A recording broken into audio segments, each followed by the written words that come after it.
Doktif yang sekarang mendatangi ke DPR dan kembali membongkar modus penipuan yang diduga ini dilakukan oleh Dr. Richard Lee. Oke, kita akan langsung simak dalam tayangan berikut untuk selengkapnya. Sengkarut polemik dunia skincare terus menggelinding babak-babak panas. Maraknya penjualan berbagai produk skincare yang diduga overklaim, serta akal bulus para pemilik skincare menjual skincare dengan harga fantastis demi meraup keuntungan besar, akhirnya membawa Doktif mengadukan jerit hatinya ke Komisi 6 DPR RI pada Rabu 12 Maret kemarin. Di depan seluruh anggota komisi yang hadir, Doktif secara terang-terangan mengungkap dugaan penipuan Richard Lee dengan memperlihatkan produk skincare yang diklaim terdapat tomat putih, namun kebenarannya tidak demikian. Tidak ada kotak, tidak ada komposisi, tidak ada pabrik, tidak ada nomor izin edar. Kosongan. Ini adalah WT yang pada saat itu cukup menghebohkan masyarakat Indonesia. Kenapa? Karena ini adalah produk yang lebih ke penjualan stiker kepala pimpinan. Jadi sebenarnya seperti ini. Jadi ini adalah yang dijual, dilaporkan, diizinkan di Badan POM itu hanya bentuk seperti ini kemasannya. Dan ini cukup membuat heboh masyarakat Indonesia karena ini sudah terjual juga antisis, memutihkan dan mencerahkan kulit, memutihkan seluruh badan, membantu menghilangkan flek hitam, mencerahkan lipatan. Nah, bahayanya di sini mengandung tomat putih. Nah, di sini ternyata Bapak pimpinan teman-teman tidak ada kandungan tomat putih dan sudah disampaikan oleh press release Badan POM. Dan ternyata kita lihat isinya ya, Bapak pimpinan, ternyata isinya adalah sama. Sejatinya, rapat yang beragendakan menyerap aspirasi dari sejumlah pihak terkait rancangan Undang-Undang Perlindungan Konsumen itu turut serta diundang Richard Lee dan Sheila Saukia.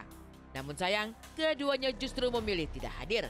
Hal inilah yang memicu kekecewaan bahkan menimbulkan pertanyaan di luar sana. Kenapa tidak hadir hari ini? Ya, Bang. Itu betul-betul sangat-sangat disayangkan dan membuat satu pemikiran yang negatif akhirnya. Kalau memang mereka tidak bermasalah secara mengikuti aturan, kenapa mereka nggak hadir hari ini? Saya baca ada beberapa pengusaha terkenal ya, pengusaha skincare terkenal. Richard Lee dan Sheila Saukia, mungkin dokter sebutkan saja ya. Tapi mungkin bisa gini dok. Ada undangannya. Bisa Richard gini. Lee dengan alasan beliau keluar. Kalau dibilang Sheila Saukia, mungkin dia tidak merasa karena itu bukan namanya dia. Tapi itu ada nama panggungnya dia. Oh, nama panggungnya. Betul, Nah, nama itu jelas panggungnya. diundang. Tapi kenapa hari ini ya harusnya dengan semangat, sama-sama bersemangat untuk ayo buka-bukaan dan membenahi diri kalau memang ada satu peristiwa yang dilanggar begitu ya Pak Ketua. Tapi kenapa nggak hadir? Selain Doktif dan para influencer skincare, hadir juga beberapa konsumen yang merasakan secara langsung dampak dari pengaruh skincare yang diduga abal-abal atau yang diduga mengandung bahan berbahaya. Dari pengakuan para konsumen, sebagian besar mengaku mengalami perubahan wajah yang mengejutkan, sampai ada konsumen yang mengaku berulang kali bolak-balik masuk rumah sakit. Peradaban seperti ini. Baik. Dan ini kasus yang cukup parah sekali. Korban dari krim oplosan yang sampai saat ini mirisnya masih live dan tidak tahu ya dok mau bawa nama Doktif di situ. Belum ngomong aja udah mau nangis ya karena saya mewakili suara para konsumen. Jujur saya korban skincare abal-abal dari tahun 2009.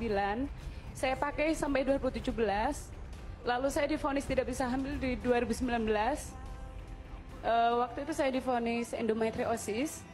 Jadi yang saya pakai waktu itu merkuri di Jawa Timur, asam retinoat, hidroquinon. Semua saya pakai, infus whitening juga saya pakai sampai saya masuk ICU, sampai saya pernah kejang juga. Terus waktu itu saya juga sering sakit bolak-balik ke rumah sakit. Saya divonis kena infeksi ginjal. Komisi 6 DPR RI mendukung atau mendesak Badan Perlindungan Konsumen Nasional untuk segera berkomunikasi dengan Lembaga Perlindungan Saksi dan Korban agar mereka yang tadi prinsip mendengar keluhan dan sebagainya para konsumen ini menyuarakan hal-hal positif di dalam persoalan industri skincare, jangan sampai kemudian malah mengalami intimidasi, somasi dan seterusnya. Sehingga perlu ada langkah cepat cepat dari BPKN untuk segera ke sekali lagi Lembaga Perlindungan Saksi dan Korban. Gara-gara kegigihan membongkar skincare yang diduga overklaim dan mengandung bahan berbahaya, serta mengungkap modus dugaan penipuan, Doktif dipuji superhero oleh anggota Komisi 6 DPR RI. Bahkan Ketua BPKN, Mufi Mubarok sendiri, langsung siap membentuk berkoordinasi dengan instansi terkait untuk menindaklanjuti laporan pengaduan Doktif. Saya ucapkan selamat Doktif. Sekarang Doktif itu menjadi superhero loh. Dianggap sosok yang punya pengaruh penting dalam memberi edukasi serta menyelamatkan para konsumen dari skincare berbahaya. Apakah peran Doktif murni hanya edukasi ataukah ada maksud lain di baliknya? Entahlah. Namun satu hal yang tak terhindarkan, isu Doktif diduga menerima uang 20 miliar kian beredar di jagat maya. Lantas, bagaimana Doktif menanggapi hal itu? Ya kalau misalnya memang Doktif menerima uang 20 miliar, silakan dibuktikan saja kapan transfernya, kapan Doktif terimanya. Kan segampang itu sebenarnya. Kalau misalnya itu mau bisa dibuktikan kan silakan. Tapi kalau tidak itu kan pencemaran nama baik. Jadi akan terkena pasal lagi gitu. Jadi sebenarnya ini negara hukum atau negara barbar? Kan negara hukum. Kantor polisi buka 24 jam. Jadi silakan saja dibuktikan, bukan dengan cara yang seperti ini. Membantah tudingan miring perihal dugaan pemerasan, Doktif justru diam-diam mengaku telah melaporkan Richard Lee ke Polda Metro Jaya, di mana dalam waktu dekat, sang dokter diduga akan dipanggil penyidik.